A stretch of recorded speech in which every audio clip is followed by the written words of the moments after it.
Hi, this is Slimedog, Topo, LegendaryJonk, and today we're playing Ys, Book 1, or Ys the Vanished Omen, Book 1, depending on what naming scheme you're going with. We're playing the PSP version from Ys 1 and 2 Chronicles on the PSP. This guy was released all the way back. The original Ys Book 1 was released back in '87. It's an RPG by Falcom. It was made popular on the TurboGrafx CD, or you could also play it on the Master System or even now the DS or the PSP. But I've been a big fan of Ys forever, and yeah, I thought I'd go back to roots on this one and check it out again because it's been a million years since I played it, and it's kind of a journey. Yeah, it's fun. But right now, we've got Jonk is actually running things. He's gonna kind of get a feel for it for the first time. is that cherries or something on the ground over there? You should see if that's help you can pick up. Oh, the little plant on the side. Yeah. Actually, the amazing thing is watching this on the big screen instead of on the little PSP is. No. Okay, so. So yeah. Yay! I just run into things and it kills me. Well, no, That's the secret of Ys. Actually, there is no sword button. You bump into stuff. Oh, do it. No, this is actually a holdover from the original. Now, on the earlier ones, you actually couldn't move in 8 directions, so that's kind of a conceit to players nowadays, is diagonal movement. But, yeah, pretty much you just charge into things like sort of a crazed linebacker. And, You run like fast in this too. Yeah, you do. do. Well, since all you can do is run into stuff, it's kind of helpful that you can. Now, subsequent Ys games have a more evolved control scheme. It's more of a traditional kind of third-person action. That was a monster of some sort. I think it was the tree guy in the corner. I see, yeah. It tells you, I've got an item that tells you what monsters you fought last. So now, right now, as we're playing, we're about halfway through the game. This is a save file. What I wanted to do is take a look at the mine level, because this is what kind of like truck stops a lot of people and prevents them from playing this pretty short RPG. It keeps you from getting to the end of it. It's like they'll get to the end of the mine, they'll hit the boss at the end of the mine, and you can't do any damage to them, and you're like, oh, well, this game's totally stupid, we're done. So should I go in the mine now? You can pop in the mine, although it still might be a ways for you to get to them. This is the mine level. Go ahead and explore around, check it out. The deal is... there's the game. It's just it's an old RPG. It's an old school RPG, and even this particular remake does not do a whole lot to hold your hand for anything. So, it doesn't tell you anything. It doesn't really tell you where you're supposed to go next. There's a bunch of things that I wish people told me when I started, that would save me a lot of grief. For one, on the first level, like when you first start the game, before you leave town, talk to everybody, and then go back to the militia guy and talk to him again, and he'll give you a sword. Otherwise, you have to wander around in the fields, grinding forever to afford the first sword with no weapons. So it's kind of a nightmare trying to be able to get through it if you don't know that. A lot of the plot in this game is also oh, you got a new item, you have to know to take it to some guy and do something with it.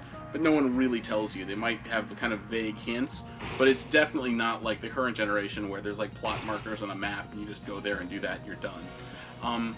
Case in point, this mine sequence can be really tricky, and if you don't know how to get the silver sword before you fight the boss, you're done. You've got pretty much no chance at all of killing him without the silver sword. And they do this thing where to get the silver sword, you need to get a treasure chest from the very bottom of the mine level. So after you've explored out the entire mine, you've got all the treasure chests, you'd think you'd be able to fight the boss, but no, you have to come to the surface, go talk to somebody who they don't give you any real clue that you need to go talk to, and then go get the silver sword that way. So it's kind of tricky, and we'll be walking through that in a bit. But what do you think so far, John?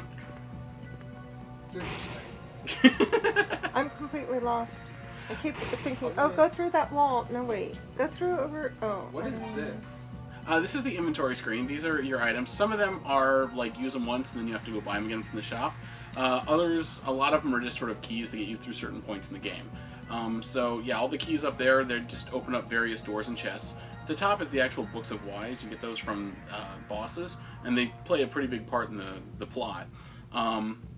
There's some sellable items there on the 4th row. The only thing those do is when you go to the pawn shop, you can sell them. You should sell them. That's what they're there for. There's no reason to keep them around. And after you get rid of them, they become sort of dark in the outline to tell you that you can't sell them again or use them again. Below that are your utility items. You've got a healing potion. The wing takes you back to town. The mirror will slow down all the enemies for a short period of time.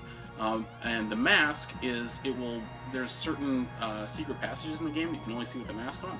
Problem is, while you've got it on, you also can't see enemies, so you can't just leave it on permanent-like. And then at the bottom, there's some sort of like weird functional items that open up different dialogue, or in this case, they're kind of like the relics in Castlevania. They kind of affect gameplay permanent-like.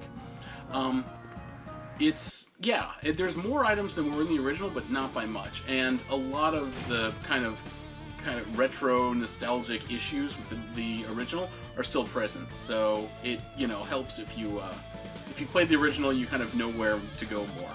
On the other hand, like the original, this game has incredible music. Now I feel bad because I've got the volume turned down and Topo and John can't really hear the music right now, but you'll have to just take my word for it. It's some amazing crazy guitar riffs and stuff.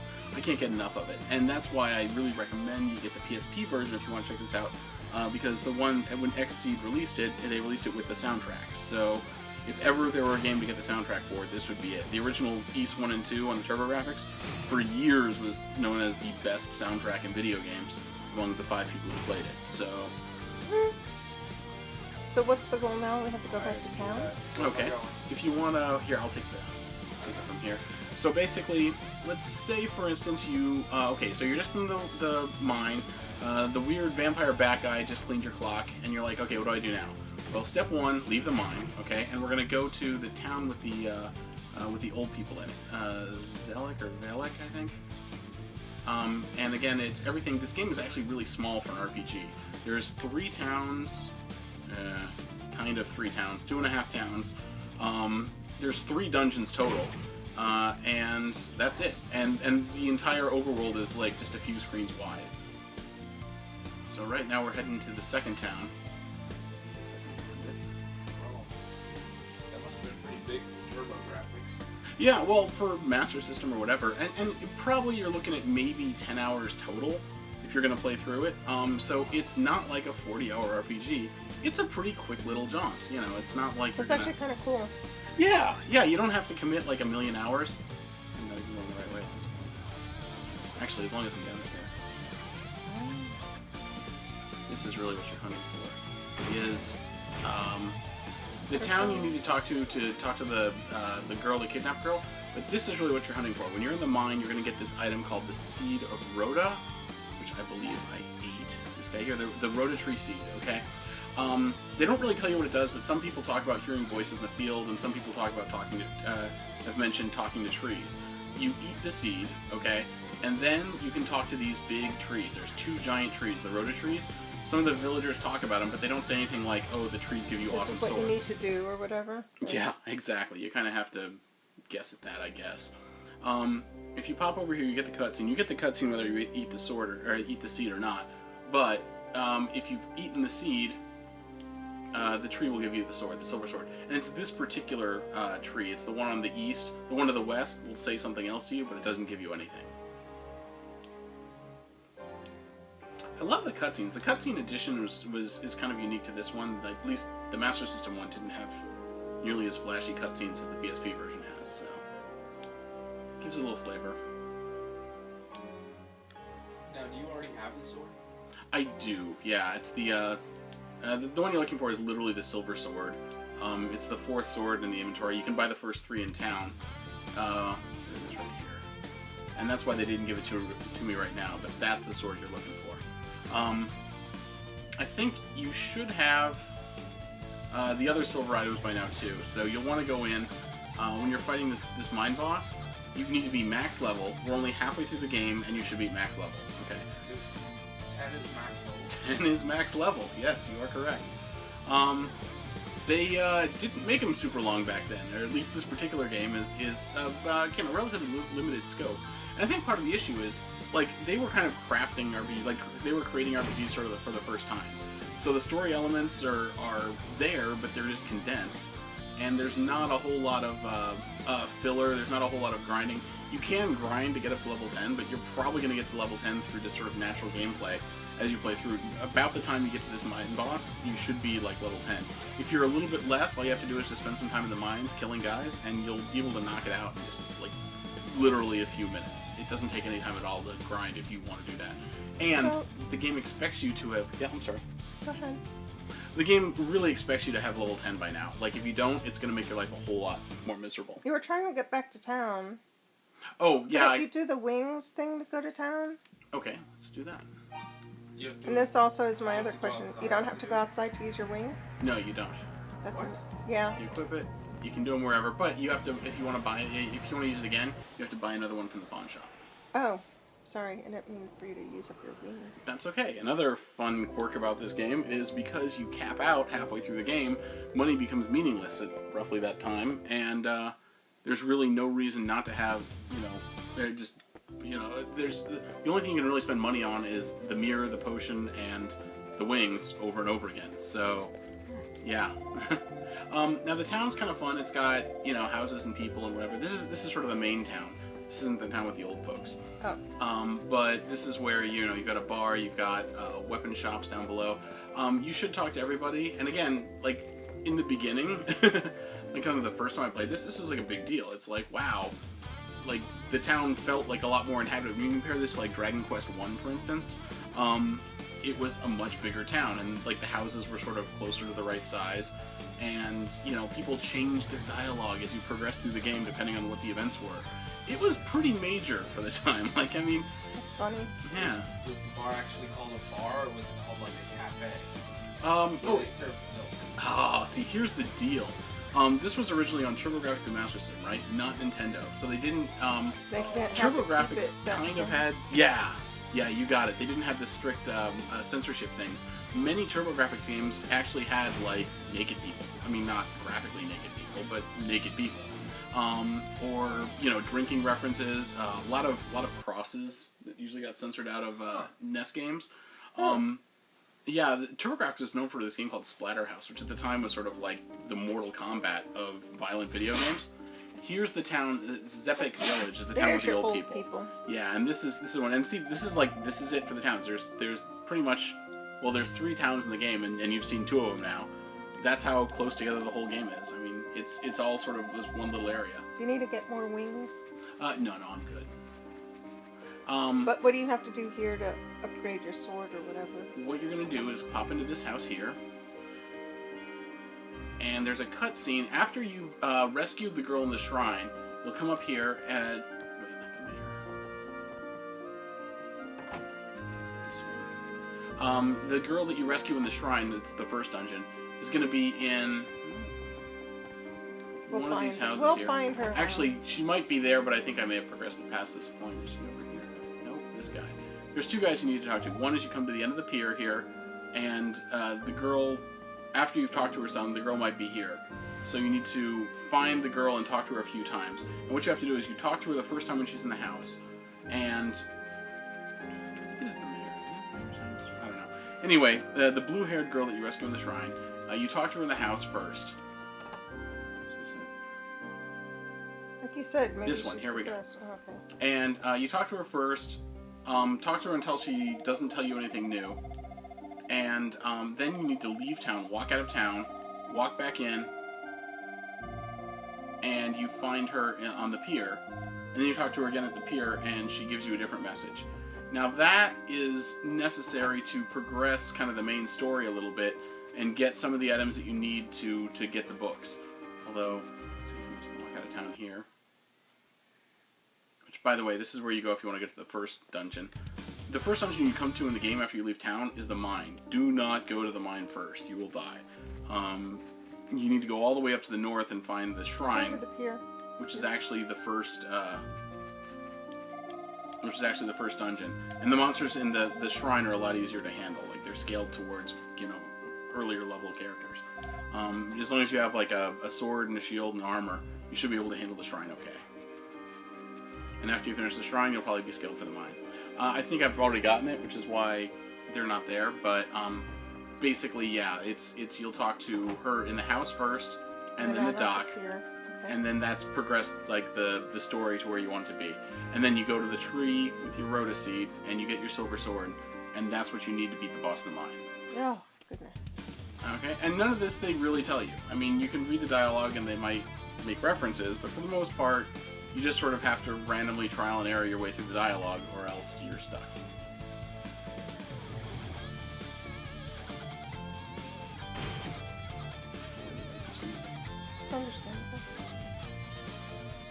Also, the sound cue it makes when you pick up an item, pretty much identical to Metroid.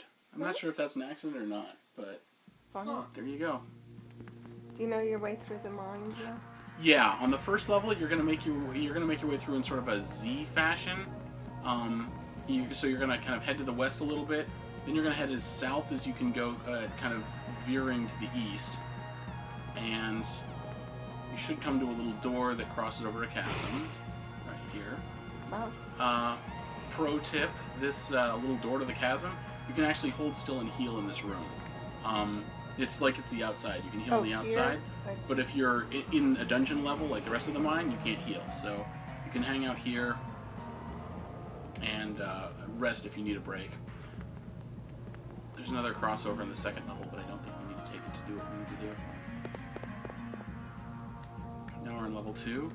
Level 2, you don't need to go through all the way at all. You just kind of loop around up here. And there's the door to level 3. Oh. So it's basement 2. Basement 2, yeah.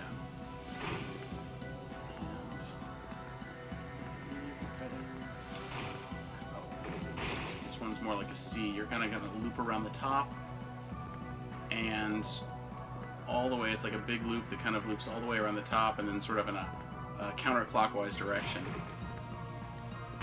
until you get to the door that leads to the boss. And this is relevant because you'll need to leave the mine and come back. Now, when you're going through the mine in the dark and collecting all the treasure chests, it seems enormous. And when you come back through here to kind of fish out the boss, you're like, wow, it was so much bigger before. What happened? Yeah, I'll probably still find a way to get lost.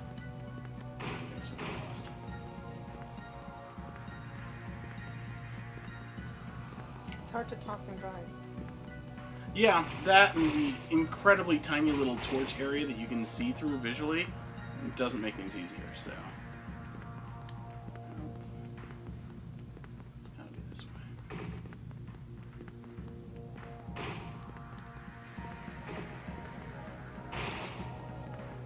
Thankfully, it's not one of those few places where you need to use the mask to find a secret door, but those are pretty well specified. Like, NPCs will tell you where you need to go. Well, that's cool. There's one in the shrine and there's one in the tower at the end of the game. Yeah, pretty much. Okay, here's the door for the boss.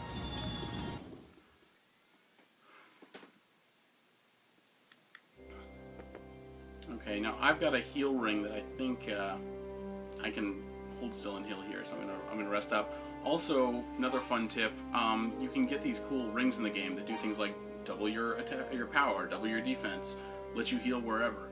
They're really helpful rings, and a lot of times you'll agonize if you're having trouble with a boss over which ring you should use. Kind of a trick question. They disable the rings for the bosses. They don't really tell you that, so it doesn't matter what ring you're wearing. It's not going to make a difference. That's good to know.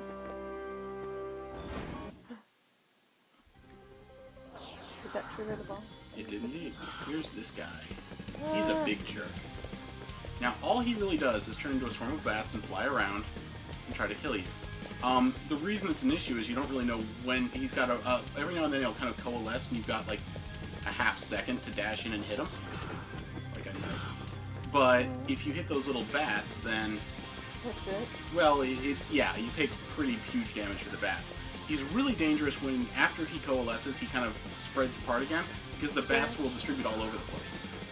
Plus, yeah, I keep missing him there. You really have to be fast to catch him in his regular form, so you have to stay close to the swarm as you're running. And you're going to want to just basically kite him around the room slowly. Oof, jeez. And, Yeah, you need to concentrate. You can see when that's going to happen because of the swoosh of fabric. Ah! I can't. There! Do it! Yay! Get him once! Yay! Do that like 16 more times. You're good to go. Oh my goodness. Yeah, this game's kind of harsh. We should edit this part. Ah! I might have to if I die 40 times. Oh no! Oh, that's it again. That's nice.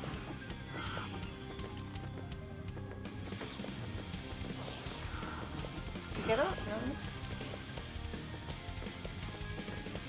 You have to stay close, but then not. Yeah. Ah. It's kind of tricky. There. Hey. Got him. Ah, do it.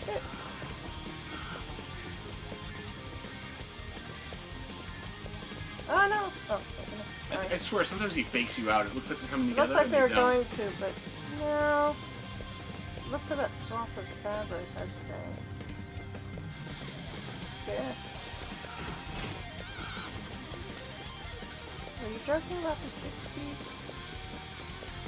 16. Oh, 16 or so. Actually, I think 16 is probably about right. Truthfully, like, for some reason the hits seem to be in numbers of powers of 2. If you come at him without that silver sword that we got, you can still damage him, but you do such minor damage, it takes about 64 hits Holy cow. to kill him, and that's nearly impossible. Same thing if you come in here with when your level's not 10. That's why it's really strongly advised. Like, if you take 9, even if you have the silver sword, you're going to take 64 hits to kill him. Wow. So Craziness. it's strongly advised that you have both the silver sword or this. You pretty much don't have a hope. I've got a lot of hope right now. Ay, ay, ay. This is just the first boss? Well, this is a boss. Oh. There, good. Alright, we're about 50% done with him and us. The combat in this game, you know, you just bump into things, right? Technically, you don't just bump into things. If you hit guys off-center, you can damage them without them hurting you. So hitting things on a diagonal and on an edge becomes like a kind of a strategic way to not just like bump into stuff. But in practical sense, you're pretty much running into stuff. So. Oh, it's a hard one. Starting to come in. I wish I could. I don't think they work on bosses. You disable them, or you can't get to the sub-screen to equip different items.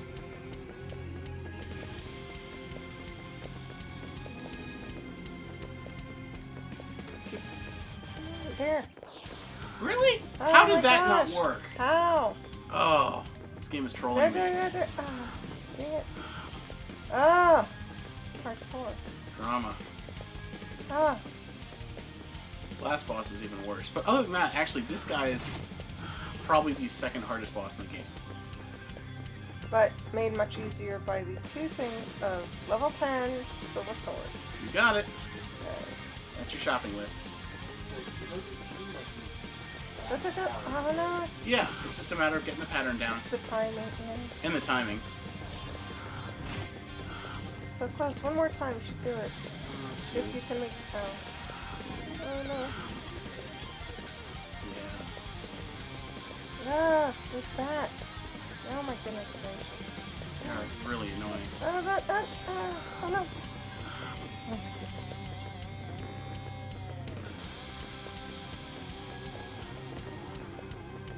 I swear it seems like it's darker in there now. Even.